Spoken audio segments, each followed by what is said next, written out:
नमस्कार, hornbill TV देख रहे हैं आप। मैं हूं आपके साथ विशाल गर्ग। खबरों की शुरुआत करेंगे। उत्तराखंड में मानसून आते ही विषम भौगोलिक परिस्थितियों के चलते हर साल आपदा जैसी संभावना बन जाती है। इसी को लेकर सीएम धामी ने अधिकारियों को निर्देश दिए हैं कि सारा का सारा प्रशासनिक अमला अलर्ट मोड पर रहे। सीएम का कहना है कि प्रशासन को जल निकासी के लिए भी नालियों की सही व्यवस्था करने के निर्देश दिए गए हैं। साथ ही आपदा संभावित इलाकों में तैयारी पूरी करने के लिए भी निर्देश दिए गए हैं।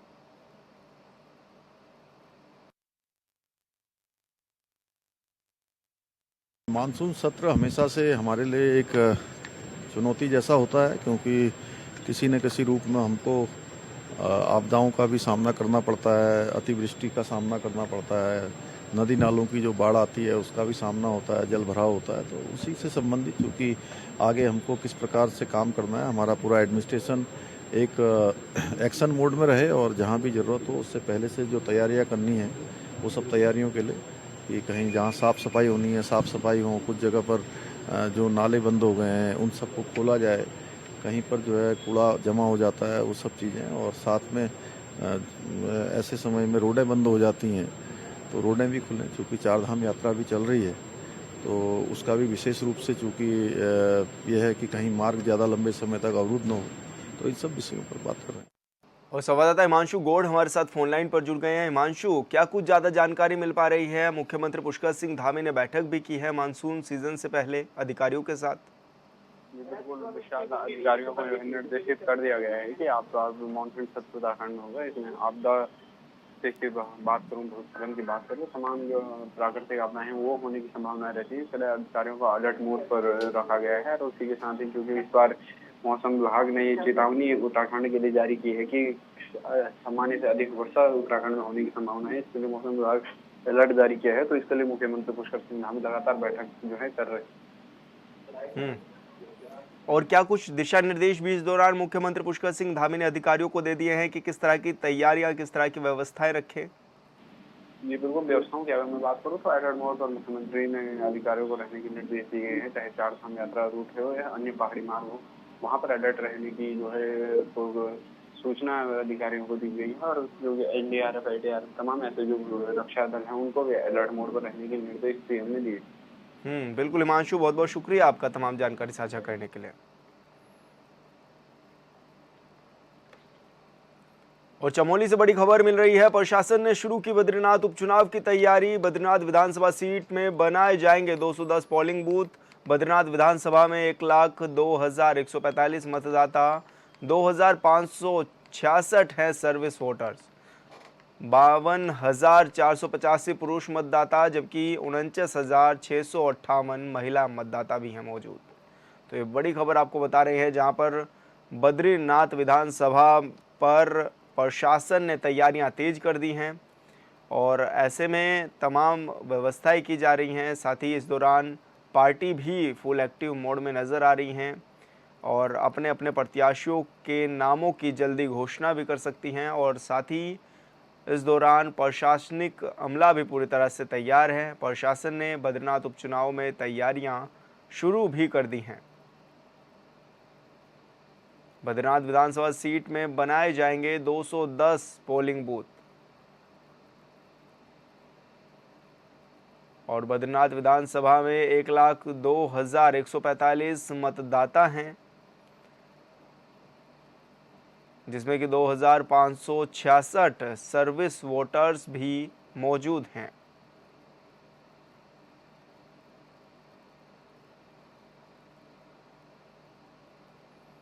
और संवाददाता संदीप कुमार हमारे साथ फोन लाइन पर जुड़ गए हैं। संदीप, क्या कुछ जानकारी है, किस तरह की तैयारियां प्रशासन ने शुरू कर दिया बद्रीनाथ उपचुनाव के लिए? आगे बढ़ाते हैं। बद्रीनाथ उपचुनाव को लेकर जिला प्रशासन चमोली ने तैयारी शुरू कर दी है। लगातार एफसीटी टीमें इन्होंने गठन कर दी है और आगामी जो 10 जुलाई को बद्रीनाथ उपचुनाव होने जा रहा है उसको लेकर जो जिला प्रशासन है उसने तैयारियां पूरी कर ली है। जी, तो अभी कितने वोटर्स भी हैं और उनके लिए क्या कुछ व्यवस्थाएं भी की जानी है? ताकि ज्यादा से ज्यादा मतदान हो? 210 पोलिंग बूथ बनाए गए हैं, जिसमें 1,02,145 मतदाता है जो अपने मताधिकार का प्रयोग करेंगे। वहीं जो जिला प्रशासन से लगातार उन्होंने यहाँ पे एफसीटी की टीमें भी गठन कर दी है। आचार संहिता लागू होने के बाद ही लगातार जिला प्रशासन के द्वारा बद्रीनाथ विधानसभा में आचार संहिता लागू होने के बाद ही एफसीटी टीमों का गठन कर दिया है और लगातार प्रशासन द्वारा 210 जो पोलिंग बूथ बनाए गए हैं, लोगों को हमें आगामी मतदान के लिए भी जागरूक करने का काम प्रशासन कर रहा है। संदीप, तो कैसे जागरूक किया जाएगा कि ज्यादा से ज्यादा जो मतदाता हैं वो अपने मत का प्रयोग करें? लगातार जिला प्रशासन के द्वारा जो मतदाता हैं बद्रीनाथ विधानसभा के, इनको जागरूक करने का काम लगातार जिला प्रशासन के द्वारा भी किया जा रहा है। और जो आगामी 10 जुलाई को जो बद्रीनाथ विधानसभा को उपचुनाव होने जा रहे हैं, उसको लेकर जिला प्रशासन लगातार मुस्तैदी से गड़ा है और अभी तैयारी उन्होंने लगभग पूरी कर दी है। जी बिल्कुल संदीप, बहुत बहुत शुक्रिया आपका तमाम जानकारी साझा करने के लिए। आपके एक आधार कार्ड की कीमत क्या है? सवाल थोड़ा अटपटा है क्योंकि एक आधार की कीमत कितनी हो सकती है इससे तो आप वाकिफ हैं, लेकिन पहाड़ी जिले में उत्तरकाशी के लोगों के लिए आधार किसी महंगी वस्तु से कम नहीं है। ऐसा हम क्यों कह रहे हैं, इस रिपोर्ट में देखिए।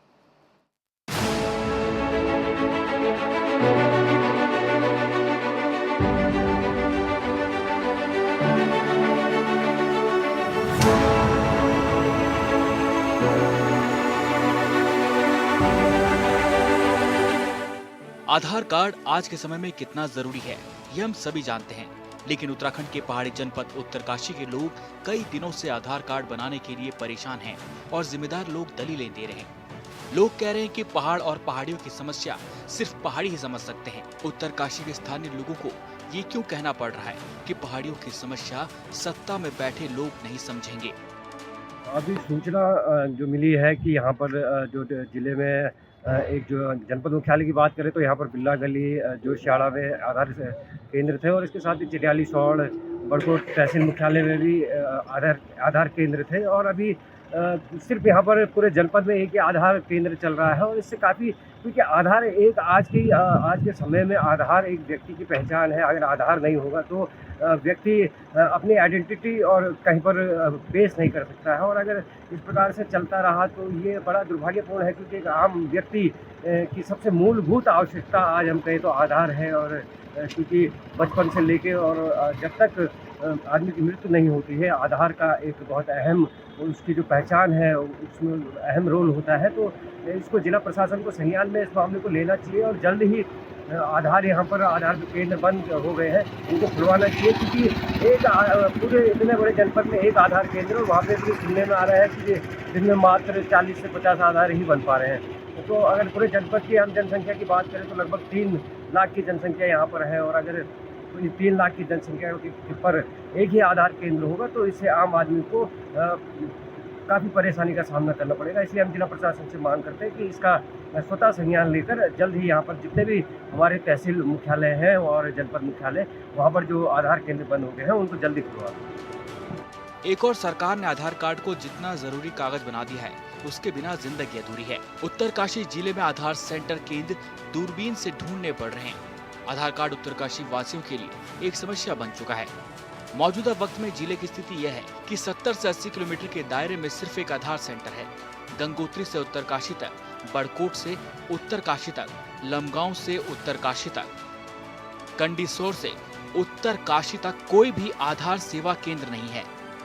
समस्त गायना क्षेत्र में आधार केंद्र न होने की वजह से स्थानीय लोगों को आधार हेतु आधार के संशोधन या आधार बनाने के लिए, आधार कार्ड को बनाने के लिए जो है जनपद में जाना पड़ रहा है। हमने पूर्व में इस संदर्भ में जिला अधिकारी महोदय, उप जिलाधिकारी महोदय को इसकी सूचना दी है कि यहाँ पर जो है आधार केंद्र स्थापित किया जाए, लेकिन अभी तक नहीं किया गया है। तो मेरा जिलाधिकारी महोदय से, उप जिलाधिकारी महोदय से निवेदन है कि क्षेत्र की समस्याओं को देखते हुए यथाशीघ्र क्षेत्र में आधार केंद्र स्थापित किया जाए। एक आधार सेंटर है, वह भी कभी कभी ही खुला रहता है और ज्यादातर समय बंद ही रहता है, जिससे लोगों को बहुत समस्याओं का सामना करना पड़ रहा है। दूर होने की वजह से लोगों को 400 से 500 रुपए केवल किराया देकर आना पड़ रहा है। पहले उत्तरकाशी शहर में 3 से 4 सेंटर थे, अब मात्र एक ही सेंटर है, जहां इतनी भीड़ रहती है कि लोगों को आधार बनाने में कई बार सेंटर आना पड़ता है। मुख्यालय में ही आप देखते होंगे कि कई गाँव से दूरस्थ क्षेत्रों से जो है लोग आ रहे हैं लगातार। आधार कार्ड में कई तरीके की समस्या आती है, या नए आधार कार्ड बनाने हो या किसी का करेक्शन करना हो। और जिस तरीके से पूर्व में जो है काफ़ी सेंटर भी हुआ करते हैं, आज जो है वर्तमान स्थिति ये है कि एक भी सेंटर जो है यहाँ मुख्यालय में जो है मौजूद नहीं है। सिर्फ एक जो बिरला गली के पास है वो भी जो है सीमित 20 या 25 लोगों का ही एक दिन में कार्य कर पा रहा है। पर पूर्व में जैसे कि कलेक्ट्रेट में जो है सरकारी उसमें जो है वो बन रहा था, इस तरह के सारे सेंटर जो है बंद हो रखे हैं, जिससे जो आम जन को बहुत परेशानी हो रही है। और आधार कार्ड एक ऐसा मुख्य हुआ है कि चाहे आप स्कूल में अभी प्रवेश से लेकर हो, चाहे कॉलेज में एडमिशन से लेकर हो, चाहे किसी भी कार्य में आधार कार्ड एक बहुत मस्ट है। पर जिस तरीके से समस्या आ रही है, ये बहुत बड़ी समस्या है। डुंडा में महिला एवं बाल विकास में एक आधार सेंटर था, वह भी बंद है। चिन्याली सौड़ के तहसील में एक सेंटर है जो कभी खुलता है कभी बंद रहता है। बहुत कम संख्या में आधार सेंटर होने के चलते आधार सेंटरों में बहुत ज्यादा भीड़ रहती है। लोग 400 से 500 रुपए खर्च करके आते हैं, तो वहाँ बताया जाता है कि आज सीट फुल हो गई है। इस चक्कर में लोगों को एक आधार के लिए कई बार सेंटर आना पड़ रहा है। डॉक्यूमेंट्स जो है आधार कार्ड, मेरा आधार मेरी पहचान के तहत अगर देखा जाए तो उत्तरकाशी जिला जो कि क्षेत्रफल की दृष्टि से बहुत बड़ा है, लेकिन मात्र यहाँ पर जो है 2-3 सेंटर है, लेकिन वो भी प्रॉपरली यहाँ पर जो है ऑपरेट नहीं हो पाते, कोई संचालित नहीं हो पाते। लेकिन अगर बात करूँ तो न्यू बॉर्न बेबी की और जो एंड ऑफ द ईयर में जो चल रहा है उसमें डॉक्यूमेंट्स की बहुत ज़्यादा ज़रूरत है। इसमें जैसे कई लोग क्या होते हैं, ग्रामीण आ जाते हैं, एडमिशन का टाइम होता है, बैंक का अकाउंट खोलना है, उसमें आधार बहुत ज़रूरी है, या फिर बैंक का पैसा का लेना देन करना तो उसमें आधार लिंक होना बहुत ज़रूरी। लेकिन जब आधार ही नहीं है, उसमें क्या है कि कुछ चेंज करना है, तो इसमें बहुत बड़ी समस्या हो रही है। लेकिन मैं फिर भी ये कहना चाहूँगा कि उत्तरकाशी जो एक हेडक्वार्टर है, यहाँ पर जो है आधार सेंटर खुलना चाहिए, और कम से कम 4 से 5 सेंटर तो उत्तरकाशी हेडक्वार्टर में होने चाहिए, अदर्स के लिए और होने चाहिए, क्योंकि ताकि जनता परेशान ना हो। और जहाँ तक जो है सेंट्रल गवर्नमेंट की, स्टेट गवर्नमेंट की एक स्कीम है कि आधार जो है हर डॉक्यूमेंट्स में लगेगा, तो ऐसे कैसे हो पाएगा। तो मैं ये चाहता हूँ कि डॉक्यूमेंट्स के लिए जो आधार बहुत इंपॉर्टेंट है, उसको जो है वहाँ पर जो है प्रॉपरली जो है संचालित किया जाना जरूरी है, ताकि किसी भी आम जनता को किसी भी प्रकार की जो है खासकर आधार कार्ड के लिए कोई परेशानी न होनी पड़े। एक आधार कार्ड को बनवाने या अपडेट करने में ग्रामीणों को 1000 से 2000 रुपए किराए में खर्च करने पड़ रहे हैं। इतनी भीषण गर्मी, 3-3, 4-4 महीने के बच्चे, गर्भवती महिलाएं, नवविवाहित महिलाएं, स्कूल के बच्चे, बुजुर्ग आदमी, महिलाओं को परेशानी हो रही है। लेकिन क्षेत्र के जनप्रतिनिधि, चाहे विधायक, चाहे क्षेत्रीय नेता हो, इनके कान में जूं तक नहीं रेंगती। लोग कहते हैं कि नेताओं को सिर्फ वोट लेने से मतलब है, केवल चुनाव के समय ही नेताओं को जनता की याद आती है।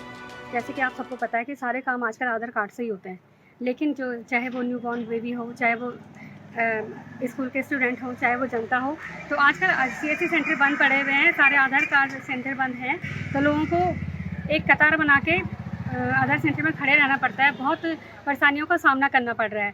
तो मैं प्रशासन से यही अनुरोध करना चाहूँगी कि जो ये सारी परेशानियां हैं उनको सॉल्व करने की कोशिश करें, सॉल्व करें फटाफट, ताकि आधार कार्ड बनने में कोई परेशानी ना हो। जिले के ई डिस्ट्रिक्ट मैनेजर से जब इस बाबत बात की गई, तो उनका कहना है कि UID के नियमों के हिसाब से इसे सरकारी कर्मचारी ही अपडेट कर सकता है, और आधार सेंटर सरकारी भवनों में ही संचालित किए जाएंगे। पर इसके लिए 3 बार टेंडर निकाले जा चुके हैं, पर आज तक किसी ने टेंडर नहीं डाला, जिसके कारण प्राइवेट में चल रहा आधार सेंटर लगातार बंद हो रहे हैं, जिसके कारण जनता परेशान है। फिलहाल आने वाले महीनों तक इस समस्या का समाधान नहीं निकलने वाला है। आधार में जैसा कि हम सभी जानते हैं कि आधार की वजह से आज आधार हर चीज़ में मैंडेटरी हो गया है। आप बैंक में जाएंगे खाता खुलाने या फिर किसी भी चीज़ में आपको आधार की आवश्यकता पड़ती है। तो आधार का जो इश्यू है हमारे यहाँ पे ये, क्योंकि भारत सरकार का जो UIDI डिपार्टमेंट है जो पूरा आधार को हैंडल करता है, उनकी तरफ से एक लेटर आया था कि इन हाउस मॉडल के थ्रू ही अब आधार के जो सेंटर हैं वो चलने हैं। तो इन हाउस मॉडल के थ्रू ऐसा था कि जो भी एम्प्लॉयज़ में काम करेंगे, आधार के जो भी ऑपरेटर होंगे, वो या तो किसी गवर्नमेंट ऑर्गेनाइजेशन में होने चाहिए या फिर किसी भी ऑर्गेनाइजेशन के थ्रू उन्हें रखा जाना चाहिए। तो हमारे यहाँ पे जो अभी ऑपरेटर काम कर रहे थे वो कमीशन बेस पे काम कर रहे थे, और जब उनकी ID एक बार बंद हुई तो वो लगभग 1 साल के लिए बंद हो गई, और उसके बाद वो ओपन इसलिए नहीं हो पाई क्योंकि इन हाउस मॉडल में हम उसे अभी तक ला नहीं पाए थे। तो हमने क्योंकि इसके लिए विज्ञप्ति 2 बार पहले भी जारी करी थी, तो इसमें अभी तक कोई भी फर्म या ऑर्गेनाइजेशन ने पार्टिसिपेट नहीं किया था। तो अभी हम रिसेंटली, क्योंकि अभी लोकसभा चुनाव हमारे संपन्न हुए हैं, तो उसके बाद अभी हम जस्ट इसके लिए विज्ञप्ति तीसरी बार निकालने वाले हैं। तो होपफुली इस बार कोई ऑर्गेनाइजेशन इसमें पार्टिसिपेट करेगी, तो हम जितनी जल्दी हो सकता है by the end of the month इसमें हम पूरे आधार जितने भी हमारे सेंटर है उनको शुरू करवा दें। देहरादून में बैठी बीजेपी की डबल इंजन वाली सरकार का दावा है कि राज्य तेजी से तरक्की कर रहा है, लेकिन उत्तरकाशी जैसे पहाड़ी जिले की स्थिति यह है कि यहाँ के लोग आधार के लिए दर दर की ठोकरें खा रहे हैं। ऐसे में सवाल तो उठता ही है कि राज्य में डबल इंजन की सरकार हो या फिर सिंगल इंजन की, जब जनता ही खुश नहीं तो फिर इसका क्या मतलब। उत्तरकाशी से हॉर्नबिल टीवी के लिए दीपक नौटियाल की रिपोर्ट।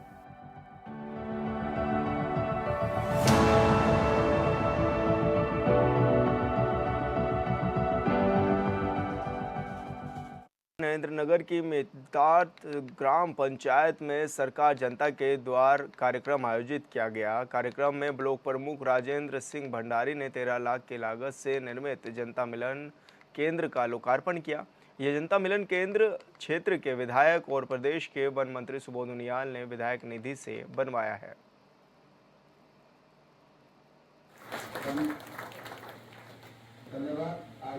आज मुख्य अतिथि के रूप में हमारे ब्लॉक के विरोध पहला प्रमुख माननीय राजेंद्र भंडारी जी के हाथों से लोकार्पण हुआ है। मैं उनका तहे दिल से धन्यवाद करता हूं और इन मातृशक्तियों का भी मैं तहे दिल से धन्यवाद करता हूँ। प्लीज़ तमाम संख्या में आए हैं और हमारे सतेज सिंह दवाणी जी इस कार्यक्रम के संयोजक है। मैं उनको अभी साधुवाद और धन्यवाद देता हूँ जिन्होंने इस कार्यक्रम को इतना बढ़िया रूप से संपन्न किया।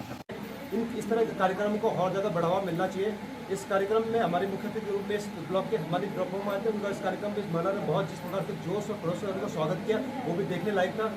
ये सब दर्शाता है कि गांव की महिलाएं अब जागरूक हो रही हैं और इस तरह के स्वरोजगार क्षेत्र में उनके लिए जो भी कार्य सरकार करेगी वो लोग उसमें बढ़ चढ़कर भाग लेंगे। आने वाले समय ये सारे लोग आत्मनिर्भर बनेंगे।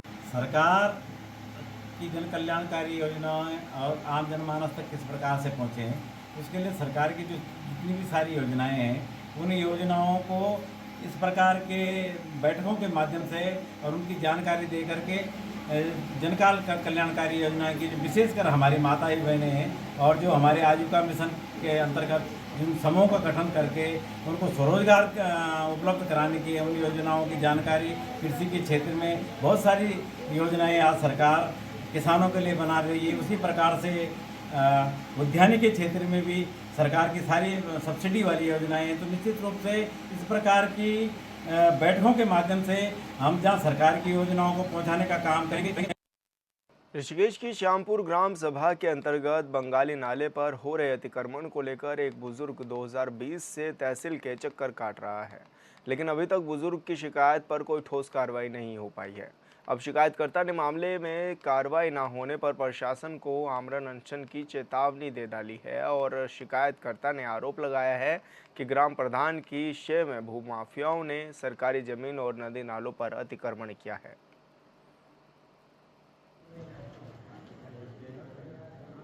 देखिए, आज मेरे पास जो जन सुनवाई में एक मामला आया है जिसमें नंबरदार फार्म में एक बुजुर्ग ने शिकायत की है कि कुछ लोगों द्वारा अवैध अतिक्रमण किया जा रहा है। तो मैंने तत्काल अपनी टीम को निर्देशित किया है कि मौके पर जाएंगे और अवैध अतिक्रमण पाए जाने की दशा में हम लोग तत्काल कार्रवाई करेंगे। मैं ग्राम ठाकुरपुर ग्राम सभा खैरी खुद का निवासी हूँ। मेरे सामने नंबरदार का फॉर्म है, ग्राम नंबरदार और ग्राम सभा श्यामपुर में।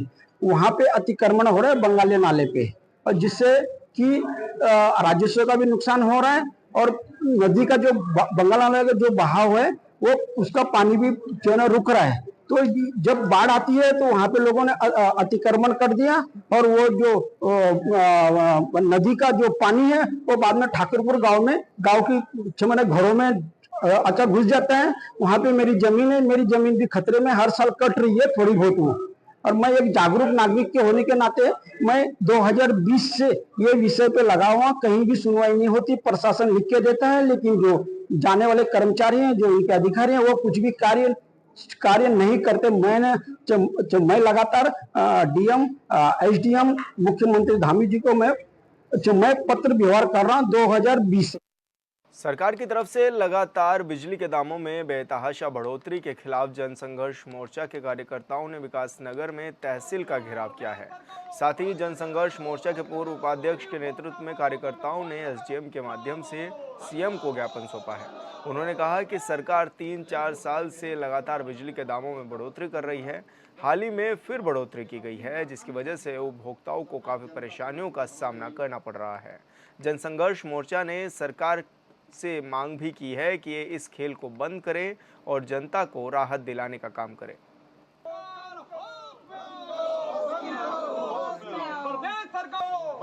लगातार बिजली के जो दाम बढ़ रहे हैं उससे उनका जीना मुश्किल हो गया और सरकार ने कई तरह से जनता को लूटने का फरमान जारी किया है। चाहे हम फिक्स चार्जेस की बात करें, चाहे 100 यूनिट का जो स्लैब बना है उसके माध्यम से सरकार जनता को लूट रही है। मजे की बात ये समझ लीजिए, अगर एक परिवार में 3 किलोवाट का कनेक्शन है तो उसमें यूनिट का जो 100 यूनिट का स्लैब है 75 रुपये, 85 रुपये, 100 रुपये, दो अब आप लगा लिए उसमें ये बढ़ोतरी होती रहती है। और वैसे ही बिजली के जो दाम है 100 यूनिट तक 340 है, 200 यूनिट तक 4 रुपये 90 पैसे, फिर 200 से 400 तक 6 रुपये 70 पैसे, इस तरह से, और 7 रुपये 35 पैसे, इस तरह से लूटने का जो फरमान है ये जनता को बहुत नागवार गुजर रहा है। और इसमें सबसे बड़ा जो कारण है, बिजली महंगी होने का सबसे बड़ा जो कारण है कि सरकार लाइन लॉस कम करने में बिल्कुल फेल। चौघाट ब्लॉक के सीमांत मटियानी ग्राम सभा के नकेला में सोमवार शाम 4:30 के लगभग 36 वर्ष के एक युवक महेश सिंह की बिजली की चपेट में आने से मौत हो गई। आनंद फानन में परिजन उसे 108 के जरिए अस्पताल भी लेकर के पहुंचे थे, जहां डॉक्टर ने उसको मृत घोषित कर दिया था। डॉक्टर बिना ने बताया कि उसकी मौत अस्पताल आने से पहले ही हो चुकी थी और परिजनों ने भी बताया है कि महेश 15 दिन पहले ही छुट्टी लेकर अपने घर आया था। वहीं विद्युत विभाग की लापरवाही पर ग्रामीणों में काफ़ी आक्रोश भी देखा जा रहा है।